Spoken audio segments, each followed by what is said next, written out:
Entonces ya en ese sentido, pues después de Hipócrates, pues ya viene Galeno, ¿no? Entonces Galeno, pues parece ser que quiso incluso superar un poco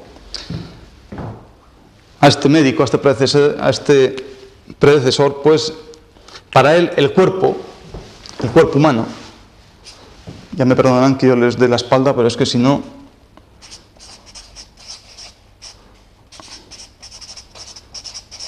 Estaba compuesto por una serie de cosas, ¿no? En primer lugar, estaba formado por una serie de sólidos. Esos sólidos eran o bien simples o bien compuestos.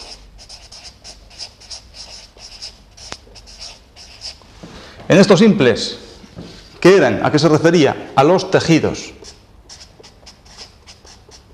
A los compuestos, a los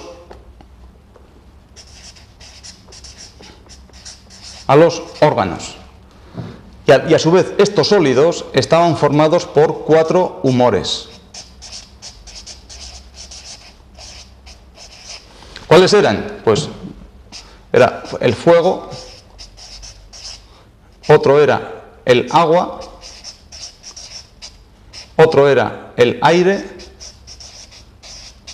y otro era la tierra.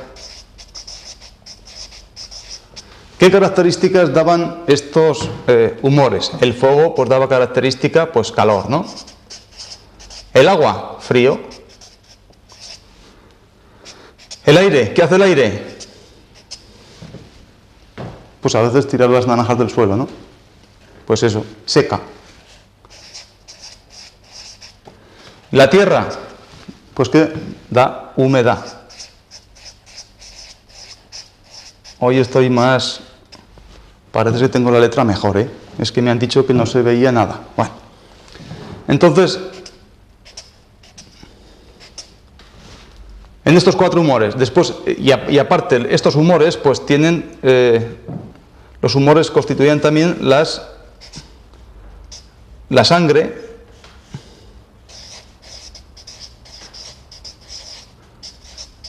la pituita, la bilis y la atrabilis. Y también estaba formado por los espíritus. Ya salió una palabra rara, ¿no? Espíritus que podían ser naturales, podían ser vegetales o animales.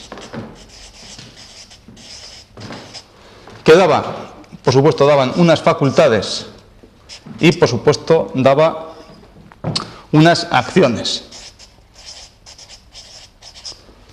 Entonces, estos sólidos, los 4 humores y los espíritus, ¿no? Entonces, esto es lo que formaba precisamente el cuerpo humano. Entonces, como ser supremo, regulador de todo este cuerpo, era precisamente el que lo regula, eran la naturaleza.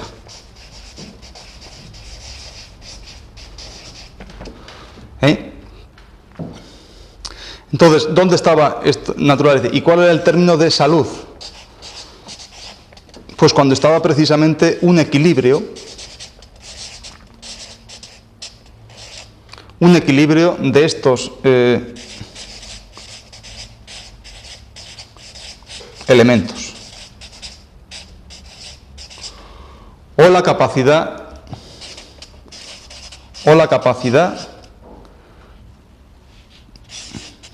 libre de estas facultades.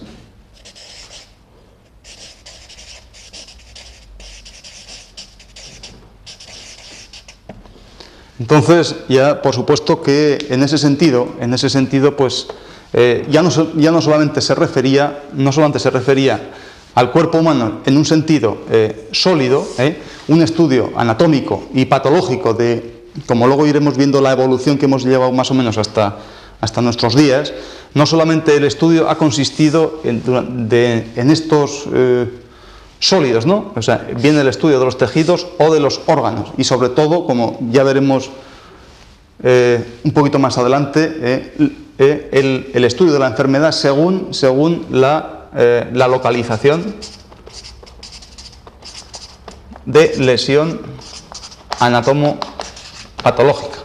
¿Por qué? Porque el ser humano no solamente es un conjunto de sólidos, por supuesto que no, sino que, por supuesto que acertada o no acertadamente, también forma parte de unos humores, y por supuesto que tiene una serie de espíritus, ¿no?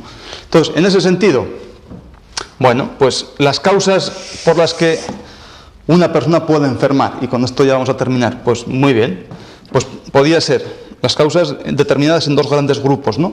Una, precisamente por una influencia perjudicial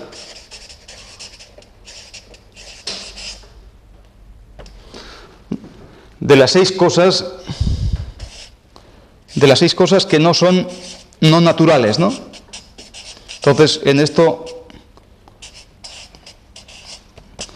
ya hemos empezado a hablar algo, ¿no?, sobre las cosas que nos pueden afectar de una forma más interna, ¿no? Y después, como causas internas, esto podemos llamar hoy en día al género de vida, ¿no?, lo que decimos los médicos, el género de vida. Y unas causas internas, ¿no?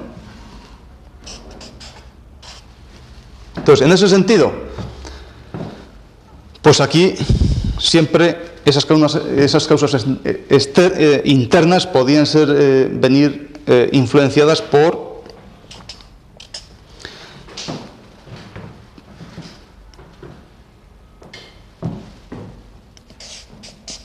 un exceso o por un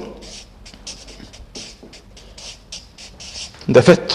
En el sentido, en exceso es lo que llamamos las plétoras, ¿no? Y es precisamente, se refiere a cualquier vicio de los humores, o bien por más o bien por menos, ¿no? En ese sentido ya hemos hablado muchas veces que también se puede enfermar, pues yo qué sé, por un simple ejemplo, o por más, cuando un hombre está muy gordo, o también por una indigestión, por ejemplo, o también se puede morir de hambre, ¿no?, que sería por un defecto, para que entendamos rápidamente. En ese sentido, esas causas internas por exceso o por defecto, y después otro antecedente sería por una enfermedad propia, ¿no?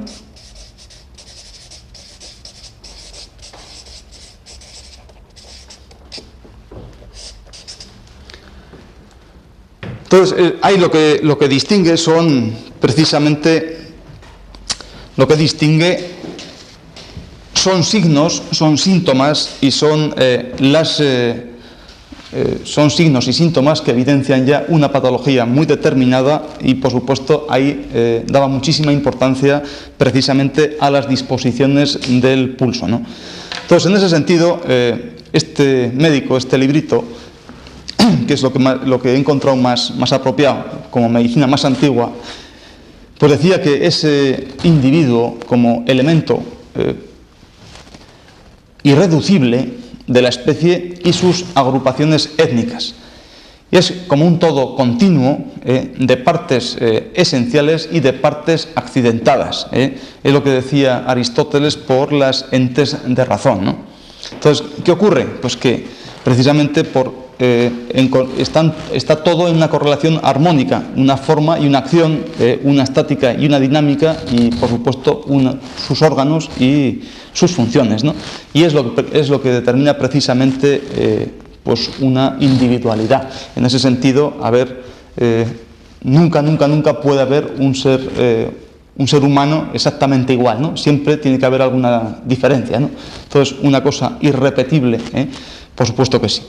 Entonces, ya pasando de esa época de Aristóteles, de Hipócrates, de Galeno, esa concepción, pues por supuesto ya vinimos a los tiempos más modernos, y entonces ya vino Claudio Bernard, ¿no?, el fisiólogo, que decía que el cuerpo es un solo órgano y la vida una sola función, y es lo que decía el consensus unus, el conspiratio una, quiere decir que el cuerpo es un solo órgano, porque funciona como un ser total, y la vida una sola función que por supuesto tiende a estar bien, a mantenerse el mayor tiempo posible y por supuesto luego la reproducción. Entonces ya en ese sentido pues ya venimos tiempos más modernos y hablamos un poco del padre de la patología moderna, ¿no? Ese fue Morgagni, ¿no? Y entonces decía que era él empezó a basarse en el principio de localización de las enfermedades en uno u otro órgano, según la distribución de las lesiones morbosas, ¿no? Luego ya pues viene también Pasteur, dice, y con él se cree resolver el problema etiopatogénico de la mayor parte de las enfermedades. Y ya por supuesto ya vino Virchow, decía que confundir la enfermedad con la causa, ¿no? Entonces así el microbio, decía, es un estímulo anormal que tiende a perturbar el equilibrio del sistema, pero dando más importancia al sistema que al microbio, ¿no? En ese sentido. Entonces es un problema clínico que queda reducido a la búsqueda del microbio por los medios del laboratorio, y es ahí donde, a partir de ahí, es cuando empieza pues, a avanzar todos los estudios, ¿no? Más científicos en las técnicas de laboratorio precisamente. Entonces, con eso, con todas estas, digamos, teorías, o más bien prácticas, lo que intentaba este señor, pues ya se crea una corriente nueva como un neo-hipocratismo, ¿no? Entonces, es una síntesis viva de formas y funciones, órganos y funciones, órganos y humores, y por supuesto unido al psiquismo, ¿no? Y reconoce la importancia al laboratorio y los procedimientos de investigación. Entonces ya con eso ya se crea el concepto dinámico individual del trastorno morboso. Entonces eso ya es, creo que, bueno, pues, en primer lugar quiero decir con esto que una persona está en un cambio constante, ¿no? Una enfermedad exactamente igual, precisamente porque la parte más esencial, que es su propia energía, va cambiando, como hemos dicho ya, va cambiando de día a día, va cambiando de hora en hora, incluso de estación en estación, y por tanto, si solamente vemos las cosas desde un punto de vista, por supuesto que no podemos abarcar el follón que es un ser humano, ¿no? En ese sentido. Entonces también incluso aquí esta corriente neo-hipocrática establece que en las reacciones, las que llamamos anormales de la enfermedad, hay una parte conveniente e incluso una parte beneficiosa, ¿no? En ese sentido, bueno, ¿qué querrá decir este? Pues está claro. A ver si lo puedo explicar con un ejemplo sencillo. Cuando un chico, pues yo qué sé, pues cae enfermo de la forma que sea, ¿no? Queda enfermo pues con un simple resfriado y tiene una serie de fiebre. Primeramente pues está en cama y pues él está sufriendo, y por supuesto los que le rodean también, ¿no? Pues después de pasar una etapa de fiebre, etcétera, etcétera, con esa fiebre lo que hace es aumentar mucho la temperatura para que sus reacciones metabólicas en conjunto pues vayan más deprisa, de tal manera que después de un periodo de estar en cama, pues resulta que su madre, el primer día que lo va a sacar a dar un paseo al sol, resulta que le ponen los pantalones y se le han quedado cortos, ¿no? En ese sentido, digamos que el ser humano va creciendo y va aumentando todas sus funciones gracias precisamente a muchas enfermedades, ¿no? Quien, no le cuento, ya hace unos días pues pasé un pequeño enfriamiento por este cambio de estación y pues bueno, lo vas pasando mal, pues parece que vas incubando, pasas unos días, 2 o 3 días medio malucho, pero después parece ser que después del tiempo ese de inapetencia y que estás más pachucho y tienes menos fuerza, pues parece ser que resurges e incluso pues tienes más ganas de hacer cosas y te encuentras más fuerte, ¿no? Digamos que son como vacunas biológicas naturales por las que primeramente te fastidian y luego pues te benefician un poco, ¿no? Bueno, ya con esto vamos a finalizar por hoy. Intentaremos que el próximo día terminar con este tema de Arróstica y la visión que tenía Occidente, para luego ya pasar de lleno a lo que es fisiología holística órgano por órgano o víscera a víscera y las interacciones que tienen todos los órganos cuando uno enferma o hay una propiedad transitiva entre 2 o 3, ¿no? Bueno, ya solamente me queda agradecerle su atención y a despedirme hasta el próximo día. Hala pues, hasta luego.